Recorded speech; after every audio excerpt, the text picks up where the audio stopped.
Hello and welcome to My Mom's Basement, presented by Barstool Sports and 3Chi. I am your host, Robbie Fox, or am I? And this is my co-host, Clem, or is it? Because we're here to talk about Secret Invasion, episode 4 today. This is a show that every week we say we're we're two of the dozen people watching it, and we're enjoying it. This episode, I thought, should have taken it to the next level. Some of the things that went down in this episode are such big events that it felt like the episode that should catapult Secret Invasion into that next echelon. I got to be honest, this episode didn't really do that for me. I'm enjoying the show and everything. This episode, I don't know what it was. It fell a little bit flat for me. I don't know if it just felt a little hollow to me. It was the shortest episode by quite a large margin. Maybe you could have fleshed things out more, but I don't know. This episode didn't fully hit for me. What about you? Did you enjoy it? I'm with you on that. Just something was a little off. When you take a sip of something, you're like, there's something wrong with this one right here, right? And yeah, it wasn't bad. I don't think it was bad, but it was just like, it left me feeling a little underwhelmed. And it was important. Like you have some action, you have some big moments and all that kind of stuff. You have a lot of moments, actually. And even with that, I'm like, is this going to be the big one, or is the next one going to be the big one? Episode 6 going to be the big one? I've come to a realization. And boy, did it make me mad. This is my prediction for Secret Invasion, season 1, whatever, the series, whatever it is. The after credit scene after the final episode is going to be the biggest part of the show. And it is going to piss me off so much that I devoted those 6-ish hours of my life. And basically everyone who didn't watch just got like the prize in the cereal box, which they haven't done in years. I don't even know how I pulled that out of my brain, but it's just kind of bullshit right there. That's what I'm saying. Damn, you're probably right about that. Right? We're going to get, one of those Book of Boba Fett level post-credit scenes that gets us so excited for something. And then it's just like the next show or whatever. But yeah, I mean, there were like 3 separate moments in this episode that were like huge in the context of Secret Invasion. Yep. 2 of them were pretty big in the context of the entire Marvel Cinematic Universe. And all of the moments, I was just kind of like, oh, okay, I guess that's where we're going next with it. Which, again, it's not a bad show. There's nothing about the show that I would say is like, oh, it deserves horrible reviews for this. It's just a little underwhelming. It's a little less than what we expected from it. Dave is enjoying it, though. I talked to Dave in the office yesterday. He's all caught up, and he's like, I'm enjoying Secret Invasion, and I don't know why nobody's talking about it. I'm amazed by that. I love it, too. I love that this and Andor, it's like when he enjoys the real shows, I'm like, oh, look at our guy Portnoy here. Maybe it's like Nick Fury talking like sentimentally with his wife and then action scenes. It's like my brain can't do those like jumps. So if you start with action scenes, I'll probably be like, oh man, the action in this show was great. But then I'll probably like the lovey-dovey stuff, whatever. So the fact that they led with one and then ended with another, I don't know what it is, but I'm right there with you. I'm interested to see how many people are kind of feeling the same way we are about this. Yeah. So we're going to get into it. We're going to get into the bear as well this episode. I haven't finished season 2 yet, but I'm up to like episode 8. So I'm really close. We could talk about at least 6 and 7, the 2 that everyone's talking about. And obviously we'll get into the nitty gritty of Secret Invasion. So I have an idea. We do our Secret Invasion recap. After that, we'll do a little bear chat. We'll try to keep it short because I do think when we have the whole season, I could do a whole eepisode about the bear season too. Okay. I think we'll keep it short then. I think we'll both be able to, and we'll have something. I think, but in a good part. I'm very excited to talk to you about that too. All right, I'm more excited talking about the bear than I am about the Marvel stuff, which is something I never thought I'd say in the basement. Yet here we are. Also, something that I just wanted to mention on the podcast, because we kind of talked about the Gallagher brothers last week. We talked about Oasis turning into a Skrull. I had a bit of a stalkerish day in Central Park. I was going to see Noel Gallagher. Everyone knows I'm an Oasis freak. If you listen to the podcast, you probably know that by now.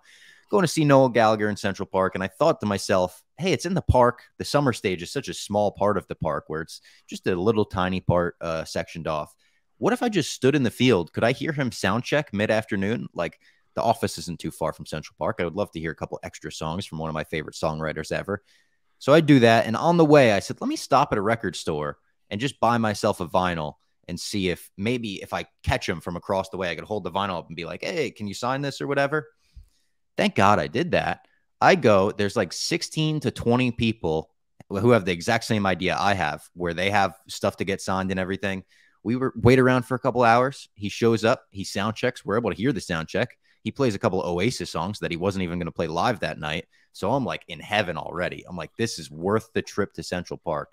I'm sitting a beautiful day on the grass, hear some Oasis from the guy who wrote the actual songs. And then out of nowhere, one of the, I would say, leaders of the fan group just is on the phone and she yells, "He's leaving, other entrance."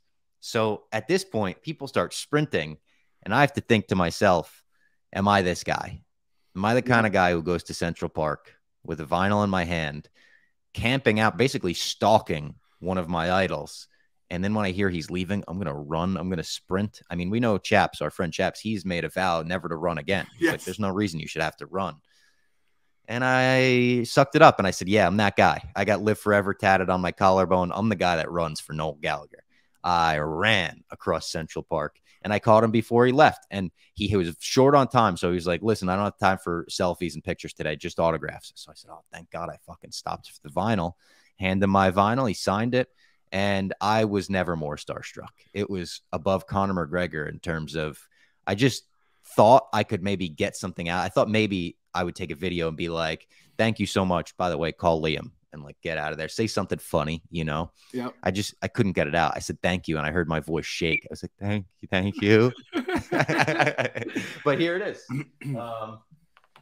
My signed Noel Gallagher vinyl. It's hard to see on the camera, but you kind of see the loop there. Yep.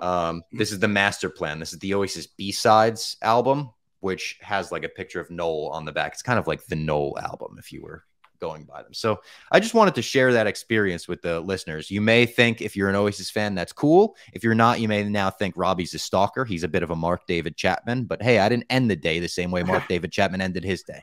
That's a win. I like that you were having the conversation of yourself. Am I this guy that would bring something to the park and wait for him, as you had already sat in the park with the vinyl in your hand for like 2 hours? And again, yeah, and for 2 hours, again, the running. It's like at that point, if you don't do it, you're the weird one, because that's what I was thinking. I was like, I need the autograph at least so I get something out of this day. Where it's like, if I just say no, I didn't want to run to 20 feet away, so I'd let him leave, and I just spent 2 hours in the park doing nothing. That's a much lamer story.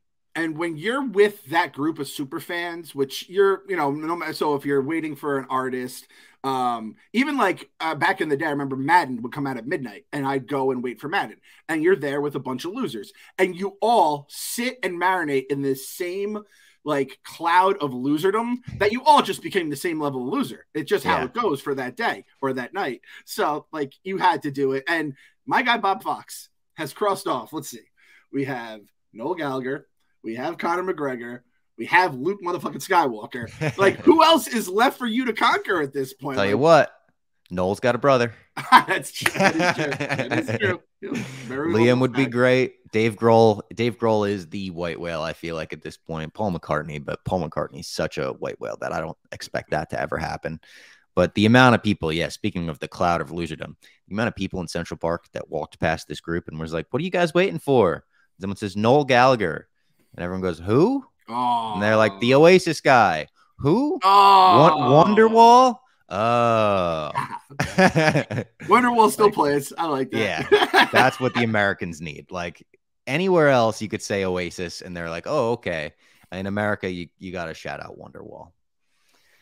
Let's get into Secret Invasion. I'm sure we got a bunch of nerds that are like, enough about the rock and roll stalker talk, Robbie. Let's get into this show. So the intro scene, I'm going to be honest, I'm a little confused by still.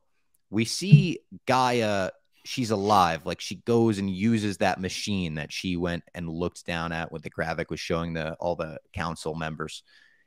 We know this machine like gives you powers. It's not like fully explained what she did though. Were they showing us flashbacks to her using the machine? I think she used the machine previously before everything had gone down. Super scrolled herself and then got on her way. So she's invincible. She's got that red shit that, it's like she's Wolverine, but with red glowing stuff. Yep, exactly. It's the I forgot the alien name that has the healing. It was on the screen. I saw it. Yeah, but I already forgot it. What do we say to her now? So if it's R.I.P. my dog Gaia when she dies, welcome back, my dog Gaia. Yeah, welcome back. Welcome back, Welcome my dog. back. Welcome back. Welcome back. I also see all over Jersey. I think I've texted it to you. I've definitely tweeted it before. One of the main graffiti tags all over New Jersey is Tony spelled with an E. And every time I pass it, I think RIP my dog. I'm Peter Parker looking at the Iron Man graffiti. And I'm like, everywhere I look, I see his face. But she's got superpowers now. So there you go. We knew that she probably wouldn't be dead, and we knew that she wouldn't be off the show. We were like, at the very least, you'll go to flashbacks because you got Emilia Clarke for this role. You get the intro, the old AI intro that everyone hates. At this point, I got to be honest, I'm skipping it. It's 2 minutes long. I skip the intro. Do you skip the intro? Instant skip. I skip the intro and I skip the previously ons as well. I'm like, Let's just get this fucking show over with. I'll be honest, when I saw 38 minutes too, I'm like, good. This should be pretty quick. You know what's so bad is we were, for the last 3 weeks, we were the guys like, this show is great. You should be watching it, talking about it. I had the exact same reaction this week. I was like, all right, good, a short one. Marvel, it feels like you're eating your vegetables, so you have the whole puzzle together. And again, like, I don't hate the show, but it's like it's not grabbing me. Where again, when I've seen TV, like we talked about with The Bear, I've been watching some other shows. I rewatched The Last of Us actually with Sienna. Sienna wanted to watch The Last of Us, and I was like, no way. And she just kept asking, and I said, fine, if you have nightmares, you're gonna. And I also wanted to be with her so I could skip some problematic parts that could be raise some questions about birds and bees and stuff. And I love it. And then I'm just going back to Secret Invasion. I'm like, this isn't quite the level of that, and it's kind of pissing me off. Look at the Emmys. We just got the Emmy nominations. The drama category this year is as stacked as I think it's ever been. You've got like Succession against House of the Dragon versus Andor versus Last of Us versus, the Better Call Saul. It's heavy hitters. And this show isn't grabbing us like those. I will say, I saw Obi-Wan getting a few nominations. I liked Obi-Wan more than almost everybody. I didn't expect it to get nominations. That was the Don Cheadle of this year, where it was like Don Cheadle got nominated for an Emmy for Falcon and the Winter Soldier, his one scene. It's like, what? Really? How did that? Yeah. So how did that slip through? I had no idea. We go to Paris in 2012, and we get that romantic scene clearly right after the first Avengers, because Vara brings up with Nick, hey, I saw those guys on the news, and I just assumed I probably knew the guy that united them and got them together. And he's like, oh, maybe you did.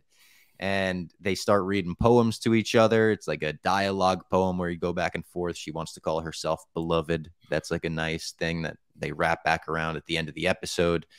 I like seeing the aftermath of the other big movies, like just hearing them talk about. When I saw 2012, I was like, is this going to be right before or after the Avengers? And just hearing like, did you get those guys together? And he's like, damn right I did. I'm the same as you, Bob. Remember when in Hawkeye, when it says 2012, and then we see the entire fight? You see it from a different point of view. That was so cool. Yeah. So now we're seeing like the headlines in Paris of how everything went down. And that was very, and you forget that Nick Fury wouldn't just be telling his wife, hey, by the way, babe, I'm going to be doing an after credit scene, and we're going to get a new member in the group tonight. Like, you wouldn't say that. So the fact that she's kind of picking apart and seeing their relationship of how it goes is cool. Also, the favorite poem thing. Do you have a favorite poem? I don't think so. No. I have a favorite poem. I can't recite it, but it's called Mrs. McTwitter, the Babysitter by Shel Silverstein. You know Shel Silverstein? Where the sidewalk ends, light in the attic. No. I'm telling you. I know Raisin in the Sun, does it dry up like a raisin in the sun?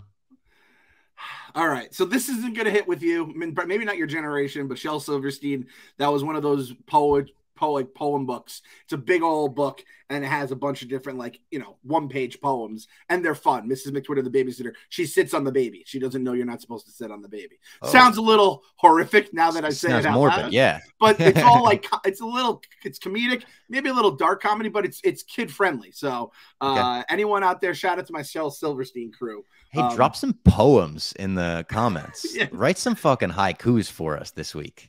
Your favorite poem, I mean, I guess it's technically a song. You think it would be Jingle Bells, Batman Smells, Robin laid an egg, or is that too aggressive? If that's a poem? No, I like that. No, I like that. Yeah, it's fun-loving Batman jokes. I like that one. So yeah, sure, that's my favorite poem. Has that ever been said in a movie? like, hey, heard Joker got away, or you heard you laid an egg, or Robin laid an egg, or No. something. TV, obviously, we've got in a couple animated shows, but I Yeah. don't know about movies. Movie would be tough, but it would hit with me. I know that much. Yeah. It would probably be very out of place, especially this current Batman. If that was, it would be like a fart in church. It would be like, what the hell just happened? We go to present day. Rhodey meets up with Vara in a church. So I actually saw some tweets and comments that said, guys, I'm surprised you didn't pick up on it. It really sounded like Don Cheadle on the phone with Vara last week. And I didn't pick up on that, to be honest. I didn't hear his voice, but it was him. I am so goddamn mad that I didn't make that point, because I was like, oh, that's Rhodey. And I never pick up on the little things like that. And I was so proud of myself. And then when I saw him, I'm like, oh yeah, I was right. And I'm like, God damn it. Now I really wish I had said it on the podcast. So I'm kind of torn. It's more of just like an internet points thing. I wish I had my internet points. So I fucked up. I did know Scout's honor. You guys know I fuck up a million times and I own them. Namely, I have like a puppy getting killed and I'm calling him the devil. However, I did have the Don Cheadle voice pegged perfectly. And I'm still just like, is this really the Don Cheadle? As we find out, is it really Rhodey going on? Well, as soon as I saw him in the church like this, and he was talking about Gravik and all that, I was like, well, he's a Skrull. So the reveal later on in the episode did not really hit hard for me. It was the way they shot it, I thought was so cool, and it felt like it should have that weight to it. But this is one of the big moments in the episode I'm talking about where, it is skipping ahead a little bit that they reveal him as a Skrull. But from this scene on, I was like, he's obviously a Skrull. Like, no doubt. I mean, the way he's talking to Var, I can Nick Fury's ass. Fuck that guy. Like, the way it was like, he would never say that. He also drops. Yeah, go ahead. He drops a wrestling reference. Yeah. He says, I hit him with a DDT from the top rope better than The Undertaker. Yeah. In my mind right away, I'm like, you're obviously a Skrull because The Undertaker didn't do DDTs from the top rope.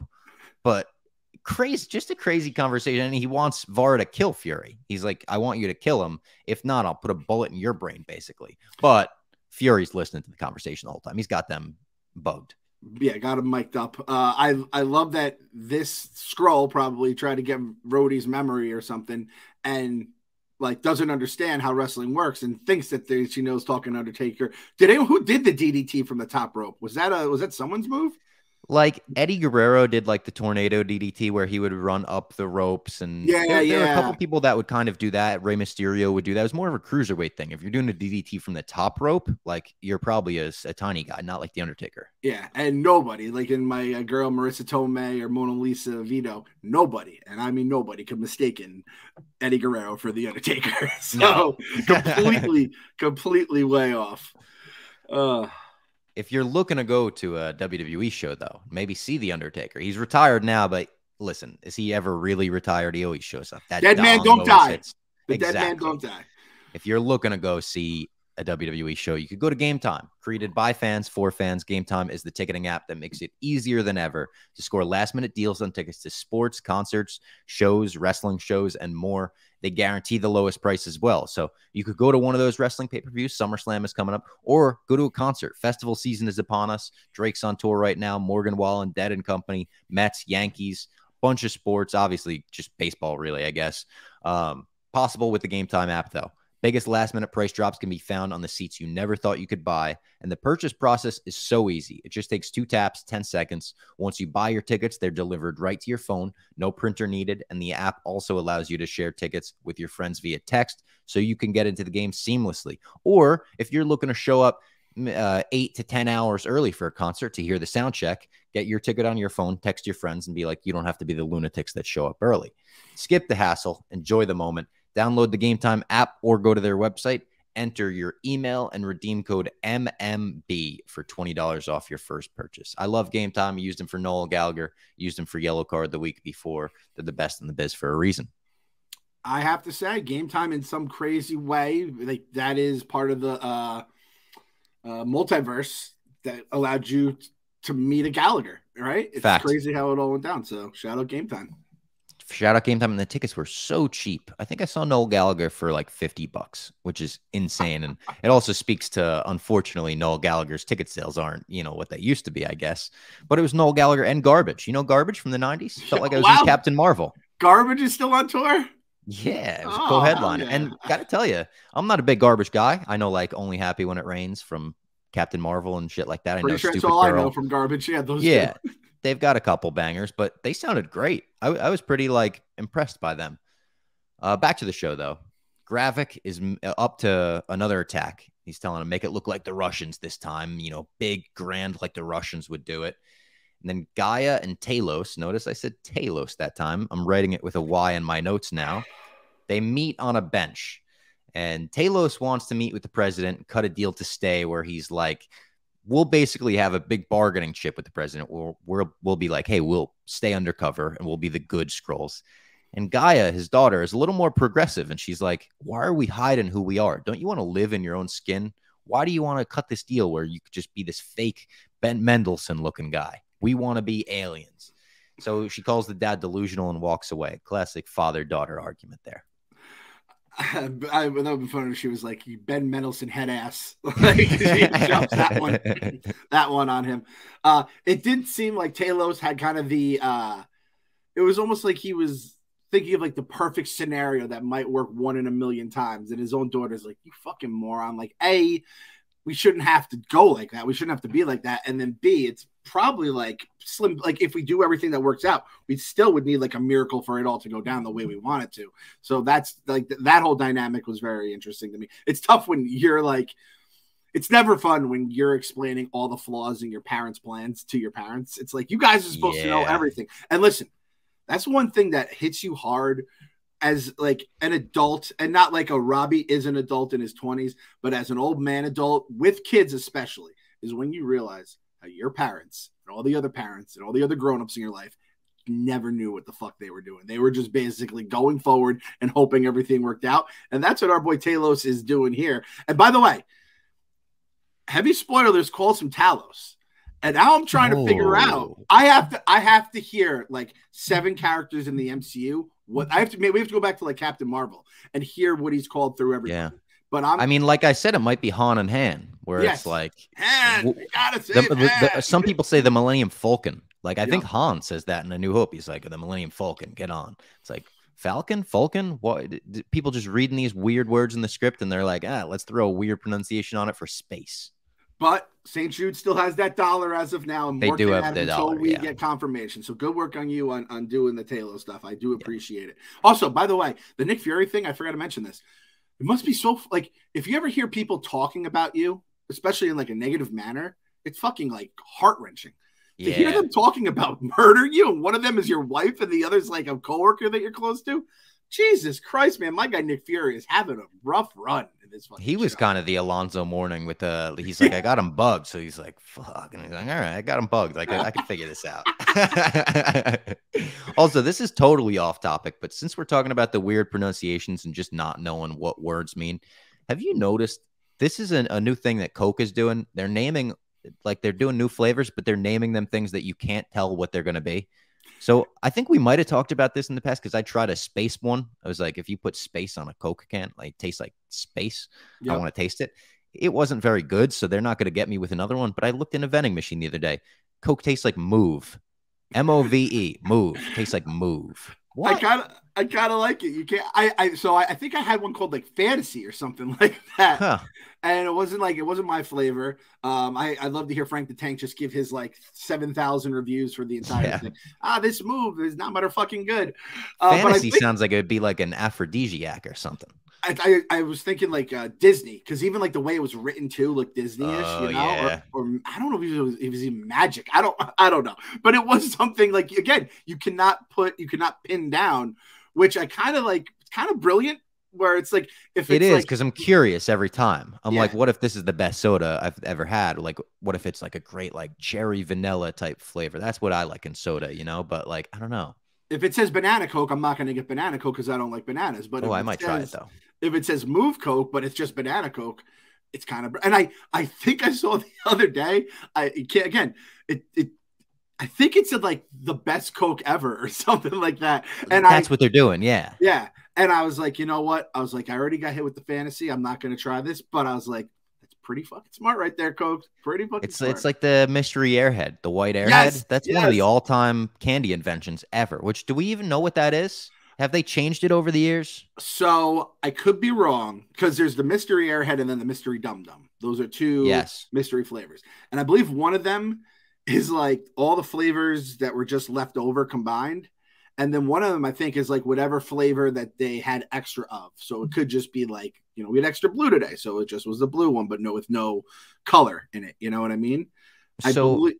On Google, I just Googled it. This is interesting. Airheads, the white mystery Airheads flavor is a unique combination of fruits that changes every year. It's not uncommon for the taste to resemble a mix of berries and other citrus-like flavors, but the exact recipe remains a secret until it is revealed at the end of the year. So we didn't even know that they're doing reveals. Hey, this is what you've been eating for the last year. I kind of like that. I learned something new every day. It's like a Royal Rumble entrant. You don't know what you're going to get. And you know what? That might be the Royal Rumble entries might be the highlight of the year for wrestling. It's of randomness. Mania. Oh, it's the best. Yeah, it's just so much fun. You hear the horn, you hear do the theme song still go on? Oh yeah. Yeah. And then you just see the guy. It's fucking incredible every time. So good on you. See, this is why you come to the basement. You never know. Because Robbie might say the name wrong. We're just gonna start talking about different color airheads and dumb. Say a name wrong. We went to Coke, Airhead, yeah, the Royal Rumble. We're like the 6 degrees of Kevin Bacon. We'll eventually get to the Dark Knight. So Fury goes back home. Vara gets in after him, and she notices right away he's not wearing the wedding ring, which I thought was a nice Fury. He's like, want to fucking kill me? I'm popping this ring right off. And he makes them tea, and she's kind of like, this is interesting. She sits down with him. I think she's a little suspicious right away. And he calls her his greatest mistake. And the way he phrases it and everything was, it cut deep. If you thought saying I'm going to kill you cuts deep, he was like, in all the dumbass, boneheaded decisions I've made throughout my entire life that almost got me killed. Even my eye. I don't have an eye anymore. But the worst mistake I ever made was you motherfucker. It's like, oh shit. And she tells him the story of how she chose her body. He says, tell me the story of how, which I was like, how many years have you guys been married where you guys have never talked about this? You guys have never talked about how you choose that body. It's been at least since 2012, each other. Whatever. That's not a whole thing. Promised the person that she took the body from that she would, remain a member of her family, that she would use it for good, fall in love. And the final promise was that she would never hurt Fury. And that got her choked up and everything. And they recite the poem from earlier back to each other. She just wanted to be beloved, and he made her that. And then they put the guns out like it's a draw. They shoot. We hear both shots. It's like, oh, what happened? They both shot beside each other. And I loved the Fury line where he said, I don't know if we should get a divorce or renew our vows. I was like, oh, that's pretty good. And they kind of go their separate ways, knowing we're not going to kill each other, but we're going to have to figure some shit out now. There should have been some interspecies mingling after that. You live that danger. You shoot the guns at each other. You miss on purpose. Show that kind of love. How there wasn't a little hanky-panky in the Fury house, I'll never understand. That's just like you're living on the edge. I was going to say you're only human. One of you is only human. And the other assumes the form of it. I can't believe they didn't get down with each other after that. That is, someone said this. It might have been heavy spoilers. Like, that is the Mr. and Mrs. Smith fight scene all over again, where it just kind of melts all the tension. The Cold War is over. And now the war is caliente right now. It's not, baby. Did you know they're remaking Mr. and Mrs. Smith as a TV show? Did you hear about that? Yeah, and I don't They've like been filming it around me, like Jersey City, really? Hoboken. Yeah. Who's in? Is there any big stars in it? So there is. The one thing that I agree about really not liking it in terms of you don't really need to remake that right now. But the lead is Donald Glover. That'll get me. Because I remember not liking it, then hearing he was the lead. I'm like, okay, it could work. And when you watch the movie, it did feel like there was a pretty good universe, like the Vince Vaughn and all that. It felt like there was more to there could have been more on meat on the bone if they had decided to make sequels and stuff. It also ended Brad Pitt's marriage to Jennifer Aniston, which is kind of an issue. It makes me feel rotten when I watch the movie. But okay, I can live out. I will not watch it until people say it's good, unless somehow it has some nerdy angle and we have to review it on the basement here. Yeah. But they're going to reveal it's the Prowler. Yeah, exactly. That was a very cool scene though. Again, there was a lot of this stuff where I'm like, okay, I'm rolling my eyes at it. I'm like, oh, I like the angle they took there. I like the actress that plays Vara too. I feel like she has a presence about her when she's on screen with Nick Fury, where it's you're on screen with Samuel L. Jackson. You gotta kind of you got to do the dance. It takes two to tango with him. You know, you can't have him overpower the scene. And she feels like the kind of person that could put him in his place every now and then. I feel like Hollywood people is like, oh, this actress is tremendous. Like, she was in a limited run play. And, like, she was on the West End last year. Yeah. I'm talking like she was in Savannah, or like she was, nowhere near Broadway, and she's just crushing. Yeah. Or the West End, I guess, would be good too. So a Skrull we watch showering, and the Skrull gets out of the shower, wipe the mirror, and reveal it's Rhodey. Now I'll be honest, when the Skrull was showering, I thought we were looking at a female Skrull. I didn't even think this was a male. I assumed his gender, unfortunately, but it was Rhodey. He gets out of the shower, puts a suit on, walks out into his office or whatever, and Fury's sitting there waiting for him. He brought some Pappy Van Winkle. Pappy Van Winkle. Yep, I wrote it. Pappy Van Winkle. And Rhodey does not trust him. He's like, why did you break in and why did you bring alcohol? Should I be worried about this being poisoned? He's like, you shouldn't worry about it being poisoned. You could throw it out, you get a new one, but your ancestors are going to attack you if you waste even a drop of this. And he goes to sip it, but doesn't at first even. He puts it down. Fury takes a shot of it, and he tells him once again, there's Skrulls in the U.S. government. They are high up.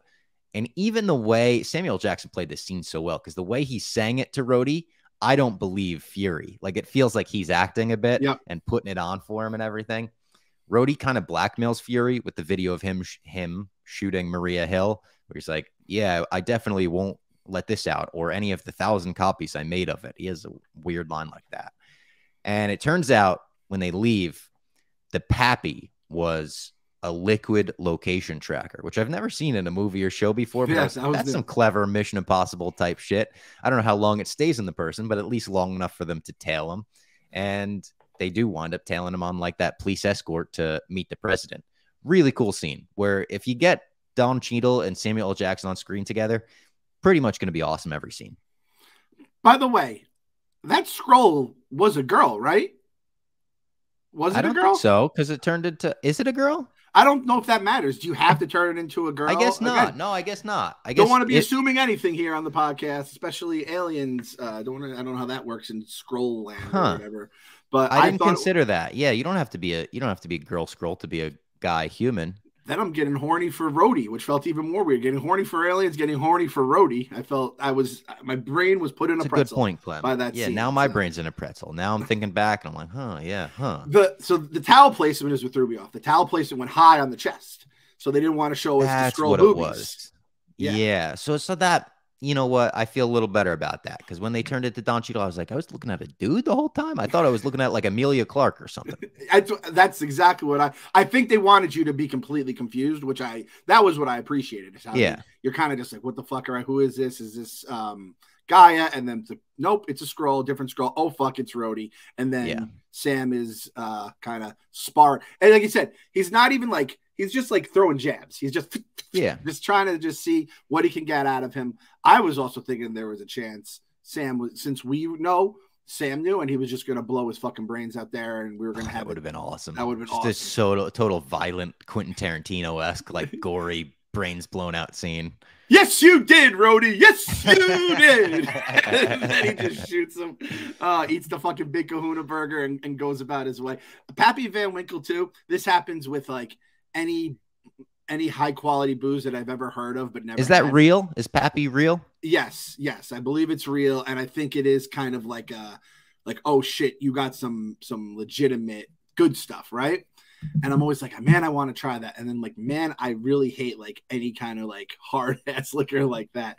However, I did have one. I think it was Johnny Blue, and I remember tasting it and being like, oh, it makes sense now. It was one of those things. Yeah, so why it's so expensive? Yeah, exactly. So if anyone out there has some Pappy, I mean, the Basement Boys, we'll throw some. I'll try a shot of Pappy. We'll try a shot of Pappy. I actually tried a shot of our boy Trent's signature drink the other day for the first time. Not the other day, but like maybe 2 weeks ago when I went to see All Time Low. Tried Rumplemints. I never had Rumplemints before, and All Time Low, that's like their pre-show shot. And they were like, "You want to do the pre-show shot?" And this is my favorite band, so I'm like, "Absolutely!" I'm like, "Yeah." And then I like looked at my girlfriend. I was like, oh no, I have to do a shot now. And they were like, it's Rumplemints. I thought it went down so smooth. I loved it. I thought it might have been the best shot I ever took. It's so good, Bob. You can drink a ton of them and then you don't remember what happens, and you wake up in jail like our boy. You Trent. wake up in jail. Yeah. Rumplemints is one of those. If you tell people like, oh, we're gonna do shots of Rumplemints, if you're gonna do shots of Goldschlager, basically any kind of liqueur that has like candyish taste to it, almost every single friend I have cannot do one of like those 7 or 8 different kind of shots because you just went too hard with it in college when you didn't want to drink the hard stuff and you didn't want to just drink beer. And Rumplemints, Goldschlager, I'm trying to think of a few others, like Soko's kind of like that as well. There's some ones that can get dangerous on you. So yeah, Bob, all I'm gonna ask, Bob, if you ever get out one night, you're like, I'm gonna have a few of these, it could end up in the mugshot picture. Well, that's what Trent texted me. I texted Trent right away. Of course, it's like his signature thing. So I had to text him and be like, I just took my first shot of Rumplemints. And he just wrote back, don't take any more. I was like, all right. I'll cut myself off there. And I was all good about that. And for the people that don't know what we're talking about, this was like a old school Barstool. This is pre-churn, and our boy Trent had too much, got arrested. And he just disappeared. Like he was on the blog too. And Trent just stopped blogging for the day. And at that point, it's like, what the hell happened to Trent?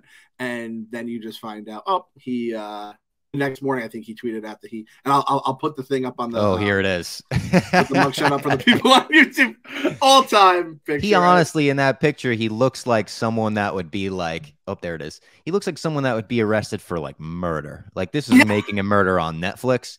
The full story is even funnier. He went out with his uncle. And he tweeted, his last tweet was like, Saint Lunatics just came on. See you next weekend or something. And the bar was literally directly across the street from his apartment. So his uncle left like, hey, you could walk across the street, right? And Trent was like, yeah, I'll be fine. Walked across the street and got arrested outside his front door for public intoxication. Incredible. You must have such a level of drunkenness if you get arrested outside your front door for public intoxication. Shout out our boy Trent.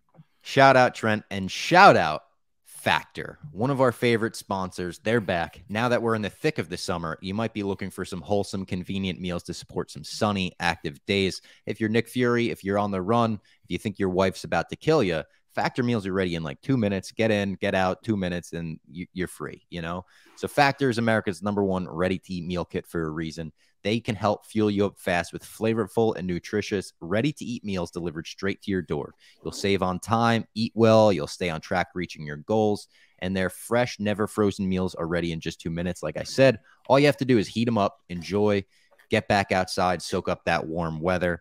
Listen to some of these things they got here. 34 weekly restaurant quality options like bruschetta, shrimp risotto, green goddess chicken, grilled steakhouse filet mignon, or keep your energy up with some lunch to go, effortless, wholesome meals like grain bowls, salad toppers. They're ready to eat on the go. No microwave required. So you bring these to the office. Don't stink up the office. It's amazing. This July, get Factor and enjoy eating well without the hassle. Simply choose your meals and enjoy fresh, flavor-packed meals delivered directly to your door, ready in just 2 minutes. No prep, no mess. Head to factormeals.com/Robbie50, ROBBIE50, and use that same promo code Robbie50 to get 50% off your first box. It's code Robbie50 at factormeals.com/Robbie50. We love Factor. I got Factor coming next week. Can't wait. Factor, great name of a company, and then great name of the products too. It's like they just got it all figured out. I love green goddess chicken, goddess on that. I think of like Tafiti from Moana. Oh shit, some chicken from her island. Yeah.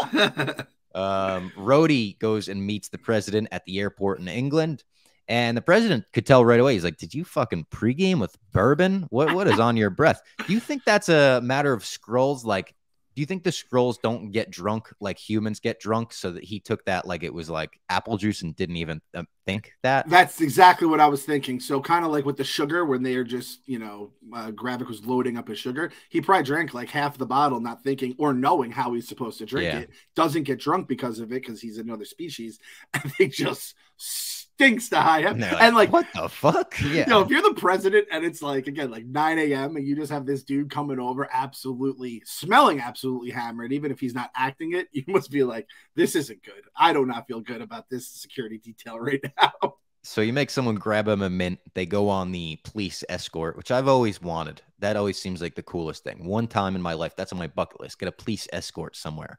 And not like for me necessarily. Like I think like I'll be with Dave one day and I'll get to be in his police escort or something. It just seems awesome. The roads are cleared for you. And Gravik comes around the fucking corner on a helicopter. RPGs, they got the missiles. They shoot the police escort with giant missiles. They drop down from the helicopters, guns blazing. They're all speaking Russian, so they think it's the Russians and everything. All out shootout. Fury and Talos arrive to provide backup because they have the liquid tracker and everything, drive the Jeep through.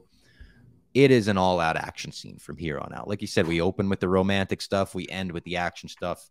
Gravik busts out the Groot powers at one point. Just grows Groot arms, rips someone forward. The CGI in this whole episode is great. There's one scene that looked a little like it was a little quick the way he pulled them. Yeah. But crazy to see a Super Skrull, you know, basically using the powers. He also has the healing thing that Gaia had. So he's got the red healing thing, gets shot in the head, and he's fine and stuff. Gravik is someone that is going to be a lot harder to deal with now. He's a problem. He's definitely a legitimate problem. The entire attack was, again, I liked it. It almost felt muted, but it you know, it's like an important scene and stuff like that. Seeing Fury shoot down the helicopter, I loved, because one of my favorite things. I love doing that in Call of Duty. Yeah, I was always that guy. I would always have the RPG as my secondary. Yeah, yeah, exactly. By the way, I saw a commercial. They have what's her name? The girl from Starlight. They have Starlight in Call of Duty. They're adding 3: Starlight, Black Noir, Homelander, which I think is crazy. I didn't realize Call of Duty. I don't know how they're going to add them. Yeah, like Fortnite, I know they add fun like characters and stuff, but what happens in Call of Duty? And it seemed like they have to shoot them out of the sky and stuff. Do you play as them? They have powers too. Yeah, I think you play as them, and it seemed like they had powers. Which, hey, as someone that loves the boys, there's nothing I love more to do than like to be some of these guys. But yeah, it just feels like we've got another. Hey, we might have to go another direction with Call of Duty, because I cannot play the game if it's just regular Call. I need to be Homelander to have a chance against these like 12-year-olds that are just fucking. You're even at this point?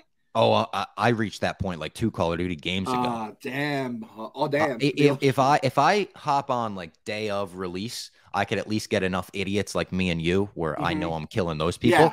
If I hop on the week after release, all of those people have learned every nook and cranny of the game. And I'll join a game, go 0-24, throw my computer at the wall and just be like, I'll never play that again. So I should go on right now, because when did that come out? In like November, the last one? Probably in October, November. Go on and just see if I could just like even shoot, like just land one bullet. Just no, not kill. No. Land a bullet. Like get negative, like take 1% off somebody's health and see if I can do that. And I probably have not a chance in hell. So I thought that was very cool. But yeah, the whole like battle scene, the Groot stuff. Did you feel? I felt offended when he used Groot. Like, I'm like, don't you use my sweet Groot's powers. Yeah. Like anyone else, I'd almost be fine with. But Groot is so like pure and nice. It felt weird seeing him of all people. Like, even if you use like Rocket or Gamora, like kind of powers, whatever, maybe Drax, even though it's like strength, it would feel okay because they have a little bit of like darkness in their soul. Big sweet Groot, it's like the Stay Puft Marshmallow Man being used to destroy New York City. It just felt fucking wrong on every level. Groot's our boy. It's like watching a kid use, like, if someone stole AJ's baseball bat and like you're at a baseball game, you watch someone else use that and you're like, that's fucking AJ's bat. No way. No. So Talos gets shot and he's trying to help the president out, and he's trying to get the president out of there. And then a fake Gravik picks him up to help him out. We just see a soldier be like, hey, I'll help you out. Stand up. Fury turns around, sees this. He knows right away that it's fake. He's like, drop him, drop him, drop him. Gravik stabs Talos, just stabs him right in the chest. And I don't think he has any Super Skrull powers. So he fucking kills him. And Fury goes, he saves the president. So, you know, Talos' sacrifice was for the president of the United States, who honestly doesn't seem like a great guy. He wasn't worth Talos. But I think my favorite character on the show's dead now, Clem. And that was the way this episode ended. We have a shocking ending to every episode so far. This one being another shocking one, another one of the big moments that it hit for me. And again, he's my favorite character on the show, but it didn't hit as hard as it should have, because I'm like, oh, like, I didn't want him to die. Yeah. bummed. It was a bummer. We had a bummer. Yeah. A bummer took place right in front of us. But I don't know if I hated Gravik more from it. You know, I wasn't like, that motherfucker Nick Fury has to kill him now.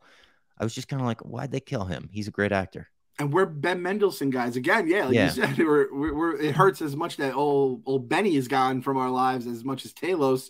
And then I'm looking at the scroll and I'm like, okay, is that the Talos scroll? Because this could have been a fake. Because this is the thing with the goddamn show. I never know if we don't even know what the Rhodey scroll is. Boy, girl, doesn't have a gender, whatever it may be. And now I'm like, is that even the Talos scroll? Because even the way that they build this whole Nick Fury Talos relationship is how deep it is and how like they're like basically brothers. And then Nick was like, I'm just going to leave him. Even though he is the president, granted, it felt like a little cold. And then like, is Nick Fury a Skrull? So again, there's too much like confusion in my brain to really like have that moment mean something. So I'm with you. So is it RIP my dog Talos ? Are we like, I'm not 100%. Yeah, for now, ? It's like, we can't have him after the last episode. Yeah. It does feel weird if him and his daughter both come back to back episodes, right? Yeah, that would feel. They probably won't do that. Maybe they save him for the final episode. It's like Commissioner Gordon in The Dark Knight, where he shows up, got you son of a bitch. Brought it back to Dark Knight. I like it. Yeah, we've kept the streak alive, 38 episodes straight where the Dark Knight gets referenced. Very well done, Bob. And the question is, I feel like Talos, if he dies or even if he doesn't, I feel like it's like, these green guys ain't so bad. This guy, did whatever he could to save the president, who I mean, it's like the worst kept secret, right? It's like that Harrison Ford will be the president in another movie. Yeah, so that's weird. Now, as far as Rhodey being a Skrull goes, I saw a tweet go kind of viral. It had like 17,000 likes when I saw it, where they were pointing out that the reveal of him as a Skrull doesn't feel like it was done to service his character. It feels like it was just done to have a shock and a twist in this show. And I did agree with that. Like, it wasn't a thought that came to mind organically for me, but when I read that, I was like, that is true. Like, how long has he been a Skrull? Did he see Tony Stark die? Was he at Tony Stark's funeral? Was he talking to Sam Wilson in Falcon and the Winter Soldier? Was that a Skrull? Like, what does this do for Rhodey's character that will make it worth it in the end? I don't know. Yeah. I don't even know how I feel. I'm just happy it's over. Like the guessing game with him. It's like he seemed like he was a Skrull. He's a Skrull. There was, I think someone said he had the Android phone, green bubbles, right? Yeah. And then there was, I think, a green sign above him. He called Fury Nick when he fired him. Yep. So there was a lot of writing on the wall. I'm just happy it's over with at this point. I don't have to second guess myself, third guess myself. So next week we get the penultimate afterwards, the finale, obviously. I'm looking forward to it. I'm excited. I'm hoping that the final two episodes kind of do what I thought this episode would do, and they kick it into that high gear. I don't think we're going to get the Andor type rise that we talked about. Andor, we felt it. Like midway through that show, we were like, all right, people are talking about this now. We're more than halfway through this one, and people are still not talking about it. But you know what? It's our best kept secret over here in the basement. Yep. We're all having and to be fair, a lot of people have been like, "Hey guys, appreciate you guys going in on this. Like we're watching it together." So shout out to all of us. There's dozens of us, right? We're all going through it together. No fault of our own. And hey, like when that goddamn after credit scene comes on after episode 6 and the whole world's going crazy about it, just remember the real shows up. Yeah. It's like, oh, you like them? We'll name everyone on the team. Like you're gonna have to tell me what happened in episode 2. What's the name of Nick Fury's wife's favorite poem? You don't know, do you? Well, you're not a real Secret Invasion fan. People are gonna be like, Nick Fury's married? Now a show that everyone is talking about is The Bear. And I mean everyone's talking about The Bear. Yesterday in the office, we were talking about shows. I recommended it to Dave. He hadn't heard of it. And then Big Cat immediately walked over. Was like, you watching The Bear yet? And Dave was like, no, everyone's talking to me about it. It's amazing. Season 2. I'm not done with it yet. As I mentioned in the beginning, Clem finished all of season 2. You benched it pretty quickly. I have binged up to episode 7. So I've watched 1 through 7. I've just got 8, 9, and 10 to go. Last night, I watched 6 and 7, one after the other, the 2 that everyone's been talking about. And everyone's been hyping them up to such a level that I was a little afraid that it wasn't going to hit for me. And my God, they hit for me. Both of them did. I don't know which one I liked better. 6 being a chaotic, almost that anxiety-inducing Bear style. 7 being more of a wholesome, like grounded, calm episode. But man, I love that actor that plays the guy in Seven. So seeing him have the moments that he had, I'm trying not to spoil it because we'll do a full podcast about the Bear season 2. All right, listen, spoilers. We could talk a little about it. We're gonna have a little combo. Bob hasn't finished the season yet, and we were gonna do because I do think that 6 and 7 could be like its own good conversation. Yeah. But I think we could do a whole pod about it, to be honest with you, and maybe we'll see if a couple other people who've watched it would love to hop on. And I've gone searching for Bear podcasts the last, after I watched the season and finished it, I found 3 different podcasts where they talk to different people with the Bear, and I was engaged the whole time. So I'm like, we could do this in the basement for an episode. I feel like that could work, So spoilers for episode 7. Seeing him go from, I don't give a fuck about this, you're putting me with the forks, you're sending me, I'm doing this is a punishment, I can't believe I'm at the bottom of the totem pole, to then he gets that call from the ex. And from that moment on, it's he's so depressed that, listen, I got to send myself into something 100%. Just dive into it. And he dives into it. He gets humbled. He has that conversation with Chef Terry, Olivia Colman from Secret Invasion, to kind of tie everything in together there. I saw that the same day as her Secret Invasion appearance, where I was she's torturing. Yeah. And I was like, wait a second. I'm like, did I just see this action? I'm like, oh my God. I was like, she just put on a tour de force from fucking 2 completely different roles and shows. It was incredible. She's amazing. Olivia Colman is one of those people you could put in any role and you know that she's going to give it her best, her 100. But that, and then the Christmas episode is such a, oh my God, chaotic Della Bella Christmas, basically, where it was, you get those vibes. And from the way they shoot the show to the soundtrack, both make it so elevated.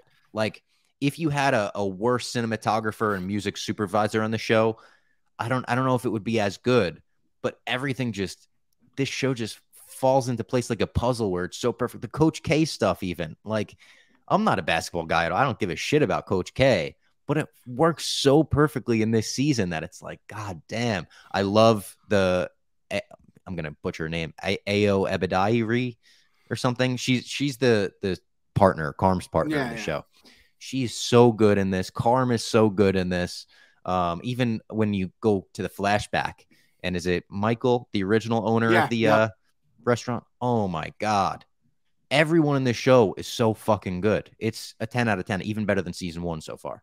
10 out of 10. And episode 6 is where this ramped up to me. And then 7. And then is it 10 episodes long? Right? I think so. Yeah. So by the end, it's all right. And then everything, without giving it away, I don't want to say gets wrapped up by any means. But you're just fuck, I can't wait for season 3 to come out now. But episodes 5, 6, and 7 were, I think, 2 of the best episodes of the season. I heard about 6 a lot, Fishes. And I had heard all these people talking about Fishes, this and that. And then when we saw it, I told my wife, I was like, I heard this is a really good episode. We watched it. I loved it, obviously. It's it's an absolute anxiety fest, Yeah. You're just waiting for something bad to happen the entire time, and it's ramping up. Like you said, the soundtrack is incredible, and I think obviously the showrunner for it, I think he personally chose all this stuff out, and they're really good with music. Even for the next couple episodes, you'll see the same kind of thing. And then I had heard a few people say they like 7 more, and then I watched 7. I'm like, fuck, it's a completely different show, and it hits just as well, man. And now the only thing I can think of is I got to go to one of these fucking Michelin star. I've never had any interest in going that fine dining, and oh my God, we got to go together. We got to go together. We got to go together. Boys trip. Has to be with the most lax dress code possible, because there's no way I'm getting dressed up in a fancy suit. I mean, we do this every week at Barstool. I feel like we're sending people to the nicest restaurant. They just eat bread, but I will not be doing that. I also have to find a menu. I'm a little bit of a picky eater. I'm not going to eat caviar and escargot. No, me neither. I need to eat give me an Italian meal and anything, but just the whole vibe of that restaurant. And it's so cool just learning about the restaurant industry through the show. And I've heard through people they hit on so many things that typical shows wouldn't do, from people that have actually opened restaurants. And you're just man, that was my biggest takeaway from season 1 and now season 2. I wouldn't last a minute in the restaurant industry. A minute. And what were you? You were the chip boy at the chip boy on the border. Yeah. And I had my hectic days in the kitchen, when it's Friday night, Saturday night, nothing like this, where you actually have the responsibility of making shit and everything. Ugh, I can't imagine that. But we did use all the verbiage: the corner, corner, corner, corner, behind chef, behind. We didn't call each other chef. I would have liked that. They probably would have thought it was funny if I was a 16-year-old, 17-year-old chip boy being like behind chef. And this is young Robbie without the long hair. The long hair gives you a little bit of like prestige to you. This one would have been a lot funnier though, if it had been different. Did you know Fack from the show, who's got all the tattoos, hand tattoos? You know he's like a world-renowned chef. Yep. So I was gonna save that for the whole bear thing, but I'm happy you brought it in. I didn't know if you had heard of it. Yeah. So he's like so cool. And I think that's so awesome, man. And he's like not a character in the show that has anything to do with like the food and like making the, it's so funny that they gave him that role, but they probably lean on him as well, where if they have a question, he's a world-renowned chef. Go right to the guy on set and be like, hey, how should we do this? How should we plate this? There you go. Also, the family episode, which was Fishes. I had no idea that Jamie Lee Curtis was in it. I knew Sarah Paulson was in it. I knew Bob Odenkirk was in it. I knew John Mulaney was in it just from people tweeting about it. I love Jamie Lee Curtis. I'm a big Halloween fan, John Carpenter, Halloween fan. I tweeted last night a take that some people were upset about, but after watching Fishes, I stand by this. 1,000% stand by it. Jamie Lee Curtis is the actress that people like to pretend that Meryl Streep is. She is unbelievable in this episode. Even in like the Halloween movies that aren't great, Jamie Lee Curtis is always very good. She's always very enjoyable. She has the range from fucking Freaky Friday with Lindsay Lohan to this episode of The Bear, where she is just ready to explode at any moment. And then the ending of the episode with the fork, throwing the forks. You have to fucking know he's throwing that final fork when he has it. And John Mulaney's giving the prayer, and he's like, he still has that fork in his hand, doesn't he? And they're like, yep, he does. I pray he has the strength not to throw that fork. So good. So good. And that episode was, I think, 1 hour and 6 minutes. It was the longest episode of The Bear. But I didn't look at the runtime beforehand. And when it ended, I was like, that was a little longer, right? Like 40 minutes. And then I looked at it. It was 1 hour and 6, flew by. Yeah, I rewatched. So like I said, I watched Last of Us with Sienna over like the last week or so, and I rewatched these 2 episodes, 6 and 7, because I was like, I want to watch it knowing it's so much better to watch Fishes knowing what happens, because I thought Jamie Lee was going to blow her brains out. That was my biggest fear. And the music does a good job of ramping it all up, and you pick up on so many little lines. The dynamics of the friendship and the family going into it, and it helps a lot. And I don't want to say it's better the second time, but it's like more enjoyable the second time, because you don't have all that kind of shit. And I guess like, and even like the way Michael acts when he gets the picture of the bear and he knows it's never going to happen because, Carm doesn't realize it's like he's falling apart behind the scenes. That's like super heartbreaking. The boyfriend, what's her name's boyfriend, Shug's boyfriend, and everything. Yeah. It's that poor guy, man. He's always trying to do right by that family. Brings the so extra sweet. fish and they just freak out. Yeah. Hey, Fishes, are you fucking crazy? Are you fucking crazy? Don't fucking let her see it. Don't even fucking let her see it. Can't believe you would do this. And I am truly so blessed. Like, as far as I could tell, my family holidays were never anything close to that, but I know there are plenty of people that's what Christmas would be like, or Thanksgiving. The whole Thanksgiving arguing about politics, that joke never truly landed with me, but it sounds like Bob was I mean, we never got hostile. Like, the family parties never got hostile where people are yelling at each other like that, but the chaos of it and the screaming, get out of the kitchen while timers are going off and everything, that I could relate to. The Della Bellas, they're all talking with their hands and they got it going on. Exactly. So I love this show. I love again episode 6 and 7 kind of just, it's hitting the star in Mario. Yeah. And now, I think the last few episodes, it makes you appreciate it even more. Like, even like the filter that they used on that episode. Yeah. It's like grainy a little more. Yeah. You get that flashback vibe right away. I was losing my goddamn mind too, because I couldn't place Sarah Paulson. I'm like, I fucking know this actress and I don't know what she's from. Great too. She's awesome in everything. She's one of those actors that is never bad. And it was very weird to have Bob Odenkirk be kind of like the prick, it's not usually his thing, and he crushes it like he always does. He was great. Such a good show. I saw you tweet and blog that Eastbound and Down, the first season, should be inducted into the Baseball Hall of Fame. I think The Bear, at least the first 2 seasons, should be given a Michelin star. I like that. I like that. The boys in Chicago got to work on getting that done for it's an honorary star, you know? Yep. And I'm pretty, I think I tweeted this out. I'm pretty sure in season 1, there was like the Barstool logo was in the background of one of their shots. Was. So it's like, this is, I consider this show a friend. So yeah, give this show a Michelin star. Like I could see Eddie getting a cameo. No doubt. Eddie just walking in, ordering something, you know, getting it, takeout. Eddie's the guy, he's getting the beef through the drive-thru. He's not going to the Michelin through the store. window. Yeah. Yep. Now, before we end this podcast, I did want to bring this up. We got a tweet from one of our listeners, and they said, oh, my God, I'm just cracking up trying to imagine Robbie and Clem trying to do the Barbenheimer day, Barbie and Oppenheimer. You said, I'm in. I said, I'm in. Are we doing this? Are we doing Barbenheimer? 2 movies, 1 day? I'm in. We have to make it work because I don't know if I'll be around on that Saturday, but we have to find a day that, if we find a day that works, I'm in. I also have to figure out, what do we have to go Barbenheimer? Is that the way to go in terms of the? So I've seen a lot of people doing the opposite. I think you go Oppenheimer into Barbie because Oppenheimer is going to leave you devastated and Barbie will lift your spirit a little bit. Okay. Now, if we do this, I'm going to be honest. I think I got to go see Oppenheimer in a suit and I got to go see Barbie in like a pink shirt. I think if we're doing it, we got to do it. Do it right. Okay. I'm not saying you have to wear a suit. I don't want to make you wear a suit, but at least dress shirts. I will dress up for Oppenheimer. I don't know if I have a hat. We'll tweet black and white photos. Hat. Yes. Yeah. And, well, all right. We'll see if the timing works.